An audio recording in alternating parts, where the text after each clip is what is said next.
Assalamualaikum semua. Okey, resep kita hari ini adalah kuih tart nanas. Ikuti ya hingga selesai.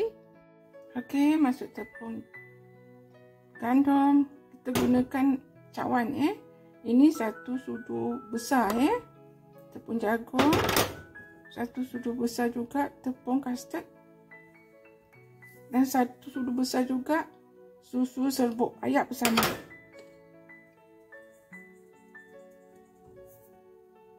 Okey, selepas kita ayak bahan-bahan kering, kita masukkan pula bahan-bahan basah ya, iaitu setengah cawan butter.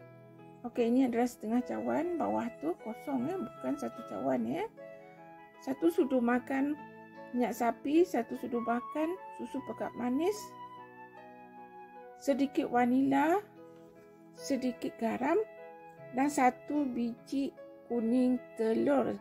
Kita tak ada gambar kat sini ya. Sorry ya, saya tak dapat arahkan gambar telur. Kuning telur 1 biji ya. Kemudian gaul sebati. Sekiranya adunan anda lembik, sira tambah tepung saja. Okey, kita dapatlah adunan seperti ini ya. Sekarang kita boleh masukkan dalam acuan dan boleh bentuk ya. Dia tak lembut sangat, tak keras sangat.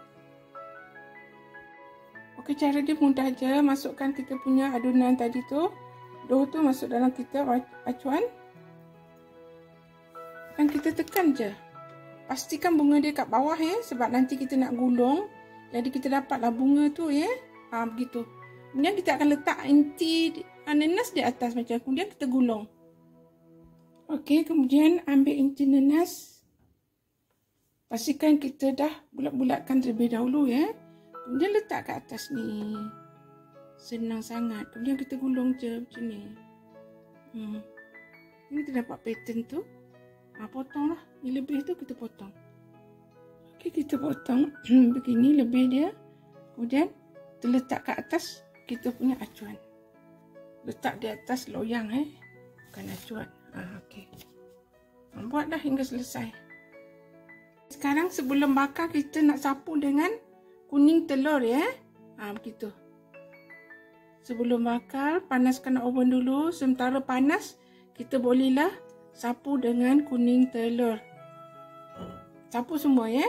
Okey, boleh kita masuk dalam oven. Suhu oven adalah 160 lebih kurang 15 ke 20 minit ya.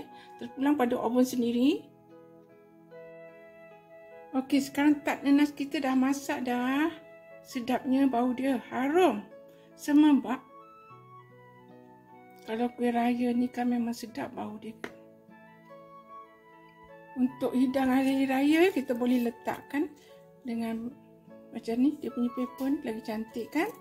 Boleh dihidangkan. Begitu cantik. Okey, so terima kasih kerana menonton. Jangan lupa like, komen, subscribe dan share. Selamat mencuba.